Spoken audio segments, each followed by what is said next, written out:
Bonjour à toutes et à tous, bienvenue dans Chartrissimo, l'émission bimensuelle de Radio Rancière qui se propose de vous faire entrer dans les coulisses de l'agglomération chartraine et de Chartres Métropole. Comment gère-t-on une ville de la taille de Chartres en 2023 ? À quelles problématiques nos élus municipaux et communautaires sont-ils confrontés ? Quels projets sont en train de sortir des cartons ? C'est à toutes ces questions que nous essayons modestement de répondre chaque quinzaine. Et aujourd'hui, nous allons parler tourisme et attractivité des territoires avec le maire de Chartres et président de Chartres Métropole, Jean-Pierre Gorge. Bonjour. Bonjour. Depuis 2001, vous avez, c'est notoire, beaucoup fait pour rendre la ville plus attractive, le chantier cœur de ville, la piétonisation du centre, la mise en valeur du patrimoine. On va parler de tout ça dans le prochain quart d'heure, mais je voudrais d'abord que vous nous rappeliez brièvement les enjeux de cette problématique. Pourquoi se rendre attractif et qui veut-on attirer ? J'allais dire allécher. Je peux vous répondre dans l'autre sens. C'est-à-dire, si vous faites une ville qui n'est pas attractive, vous savez, il y a la spirale de la réussite et puis la spirale de l'échec. Si la ville se meurt, si elle n'est pas entretenue, le patrimoine s'écroule, elle n'est pas sécurisée, vous n'avez pas envie de sortir, il n'y a pas de lieu de culture, de sport, c'est plus une ville, quoi. C'est une friche urbaine. Donc voilà. Et tous les maires qui sont dans ma position rentrent dans la même compétition. Alors même il y a de la compétition parce qu'il y a des classements. On a envie d'être dans une ville où on en parle en bien. Regardez, en ce moment, on ne parle pas en bien de Paris, alors qu'elle a un super patrimoine. Sur certaines composantes, ça ne va pas bien, sur la sécurité, la propreté, il y a plein de choses. La circulation, je ne pense pas que ça a été bien étudié. C'est des solutions qui ont été posées comme ça, mais pas réfléchies globalement. Regardez comment on parle de Paris aujourd'hui, et dans le monde entier. Quand on se fait agresser au pied de la Tour Eiffel, on n'a plus envie d'y aller. Et ça fait le tour du monde, parce que maintenant, avec les réseaux sociaux... Voilà, Chartres. C'est une ville qui a 2000 ans. Elle est plus vieille que Paris, Chartres. Donc, et vous savez qu'au Xe siècle, Chartres, c'est la ville la plus importante au nord de la Loire. Elle était déjà européenne. Il y avait une université, des arts libéraux. Vous voyez, il y avait plein de choses. Un patrimoine qui, partie déjà, reste, notamment sur les structures. Mais cette cathédrale, cette structure médiévale, le romain là, que vous avez un peu partout, qu'on va redécouvrir devant la cathédrale, tout ça, c'est une richesse, c'est important. Donc, tous les jours, si vous travaillez à mettre ça en valeur, vous voyez cette partie historique, 81 hectares de secteur sauvegardé, qu'on a fait élargir pour être certain que tout soit dedans. Et puis, on la rend piétonne, on la rend belle, on a laissé trottoir. Le trottoir, c'est pas de l'époque. Le trottoir, c'est pas contemporain, mais c'est 1840, les trottoirs. Les trottoirs, c'est pas pour faire circuler les gens, hein. C'est pour faire circuler l'eau. Vous voyez ? C'est pour ça qu'il y a des petits trottoirs comme ça. Les gens disent... ils n'ont pas été malins quand ils ont fait les trottoirs, mais c'est pour faire circuler l'eau, c'est pour donner la ligne d'eau. Vous avez vu, on l'a fait autrement. Donc on élargit, regardez là, ici. On élargit, donc la ville est plus belle.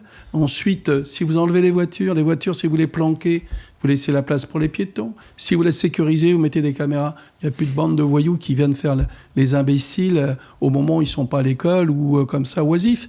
Donc c'est tout un tas de choses comme ça. Vous la rendez belle. Les gens ont envie d'acheter des logements. Hein. Et vous voyez, souvent, il y a des gens qui, dans des villes ou villages, ils créent des zones d'activité économique. Ils disent avec ça, on va faire venir les entreprises. C'est une erreur. C'est que l'économie, c'est la résultante d'une ville bien organisée, agréable, attractive. Et si la ville est attractive, les entreprises vont avoir envie de s'installer là, parce que dans l'entreprise, maintenant, c'est les gestionnaires du personnel qui choisissent les lieux d'atterrissage des entreprises, parce qu'ils veulent avoir des services à la population à côté. Vous voyez ? S'il n'y a pas de crèche... Vous savez, les deux premiers critères qui sont regardés, c'est la sécurité. Des biens des personnes, et puis deuxièmement, la santé. Il faut aussi, vous voyez, puisque en ce moment, c'est vraiment la difficulté sur laquelle on a du mal, là, vraiment beaucoup de mal, mais ça, c'est national, mais nous, encore plus, c'est la défense au niveau santé. Plus de médecins, plus suffisamment de médecins. J'ai fait le repas des anciens, 3000 personnes, 3 jours, 3000 personnes. Et en général, ils me disent, ouais, il y a tel problème à tel endroit. À part quelques petites choses sur de l'herbe qui est un peu folle à tel endroit, toutes les questions posées, monsieur le maire, amenez-nous des médecins. Alors que ce n'est pas ma compétence, mais je me débrouille pour le faire. Mais vous voyez, donc c'est ça que veulent les gens. Donc vous rendez votre ville attractive si vous êtes bien défendu sur la sécurité des gens, au niveau santé, si de l'animation. C'est pour ça que le sport, on met beaucoup d'argent, la culture, énormément d'argent. en font partie. Le monde associatif, d'ailleurs, se développe là-dessus. Et plus le monde associatif est fort, sur Chartres, il y a 1350 associations. Plus le monde associatif est fort, plus la ville est forte. Vous voyez ? C'est ça qui donne le mouvement au quotidien. C'est ces associations, ces gens qui se mettent en mouvement, ils ont des passions, ils ont des idées. Ben, c'est ça, une ville attractive.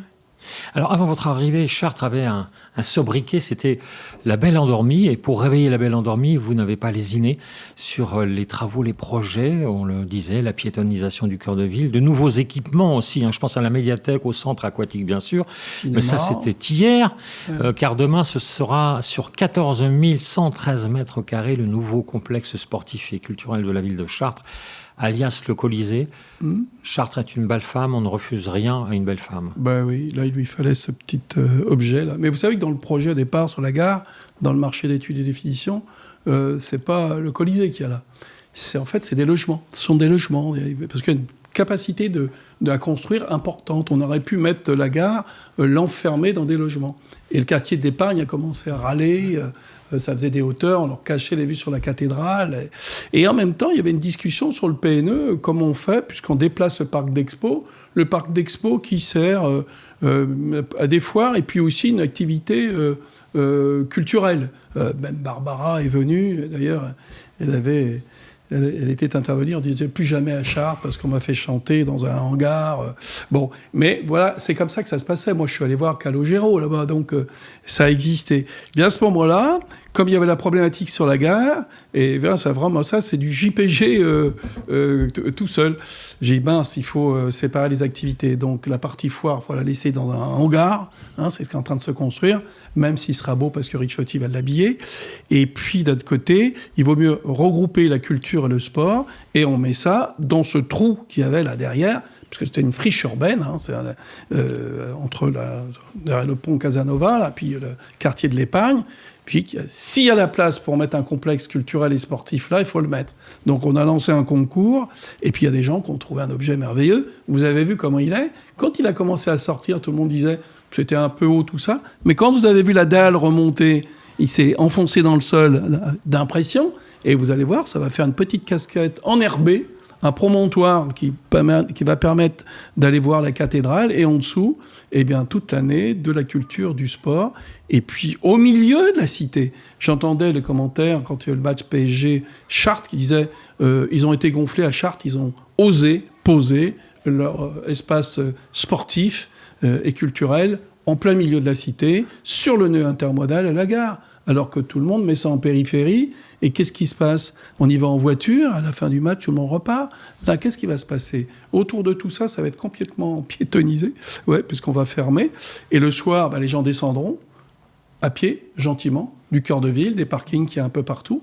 Ils iront au spectacle, ils remonteront, ils iront à côté, parce que possibilité d'animation à côté, ils remonteront vers le cœur de ville pour finir la soirée. Donc, vous allez voir la modification qu'il va y avoir sur l'hypercentre.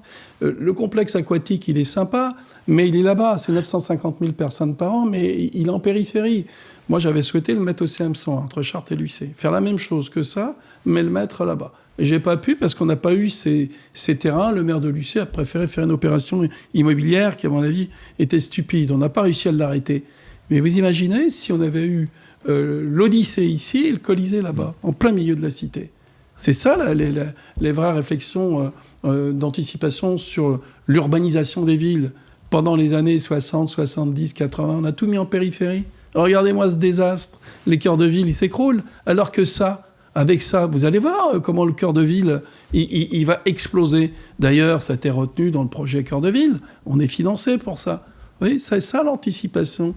La construction d'une ville attractive. Il faut mettre de l'intelligence dans l'urbanisation. Le développement touristique est devenu pour les villes françaises un vecteur important de l'essor économique. À Chartres, évidemment, nous avons la cathédrale qui attire chaque année des millions de visiteurs. Vous auriez pu vous reposer sur cette valeur sûre, si j'ose dire. Bien au contraire, vous avez mis les bouchées doubles en créant de nombreux événementiels. Évidemment, Chartres en Lumière, nous lui avons consacré une émission ici même, mais il y en a d'autres. C'est important, le tourisme. Vous avez vraiment beaucoup misé sur un tourisme finalement intelligent aussi, culturel. Oui, bien sûr, parce que l'histoire, cette ville, vous savez, c'était une ville en France Vous avez quelques villes qui sont connues dans le monde, mais Chartres est connue à cause de la cathédrale. Les Américains la connaissent, ils apprennent ça à l'école. Donc, il y a une histoire importante. Donc ça, c'est facile. Il y a un socle. Et puis à côté, il faut dire que nous, l'expression, c'est de dire qu'il faut venir à Chartres, pas que pour la cathédrale. Mais ce socle-là, il faut le travailler, il faut le faire bonifier. D'ailleurs, on a un super projet qui, vous verrez bientôt, parce que là, maintenant, ça se rapproche. Je pense qu'il est terminé. Enfin, au niveau de l'esthétique, il y a encore des choses peut-être à compléter. Il va un merveilleux projet devant, qui va encore renforcer la qualité du cloître Notre-Dame, parce que le projet, c'est le cloître Notre-Dame, mais c'est un objet, c'est unique au monde. Donc ça, on peut capitaliser là-dessus. Et ensuite, il faut animer. Et Chartres en Lumière, ce n'est qu'une animation. Donc on va la compléter, on va la modifier. Donc voilà. Et puis quand des opérations comme les estivales, vous voyez, pendant tout un été, tous les jours, il y a un spectacle. Voilà. Donc la ville vit. Et ces outils-là, mis bout à bout, il y a des choses qui paraissent pas comme ça, Picassiette, oui. J'allais vous en parler pour terminer sur Picassiette, cette merveilleuse maison Picassiette. Picassiette, vous voyez, tout le monde parle des musées, on parle du compas, mais il n'y a pas de visiteurs là-dedans. Il n'y a personne. Picassiette, en ce moment, c'est au moins 30 000. Là, en ce moment, on est parti, avec les chiffres qu'on a, pour faire 50 000 visites par an. Château de Maintenon, c'est 30 000. Picassiette, 50 000. Quand on l'aura mis dans son écrin de verdure, vous allez voir, on arrivera à 100 000 visites. Donc vous allez faire tomber les murs, c'est ça, je rappelle un auditeurs, autour de la maison actuelle. Oui, on a acheté tous les terrains, tout le terrain, les maisons, et puis maintenant il y a la place pour faire un parc. Comme disait Madame Douaneau, c'est pas son nom c'est son nom de jeune fille, et elle me disait, de toute façon, Isidore, lui, c'était la nature, lui, ce qu'il voulait, c'est des arbres, des fleurs et des oiseaux. Donc, on va lui faire ça autour. Donc, et là, ça va sanctuariser le site. C'est-à-dire que là, on sera obligé d'y faire attention. Il va rester, j'espère, très, très longtemps. Parce qu'on entretient dedans, on va refaire des peintures, on protège tout ça. Et plus le site à l'extérieur il sera beau, plus ça sera protégé. On va y mettre un peu de stationnement pour éviter stationnement sauvage. Mais dans ce quartier-là, ça va faire un petit parc très agréable. Donc, c'est décidé. Merci, Jean-Pierre Gorge. On se retrouve désormais à la rentrée. C'est la dernière émission de la saison. On ne travaille pas beaucoup, tout le monde fait. Si, Radio Rancière continue de travailler tout au long de l'été avec sa grille estivale. Bien sûr, merci. Les auditeurs et auditrices qui ont aimé cette émission, qui l'ont manqué, peuvent la réécouter, bien sûr, sur www.radiorancière.fr. Merci beaucoup.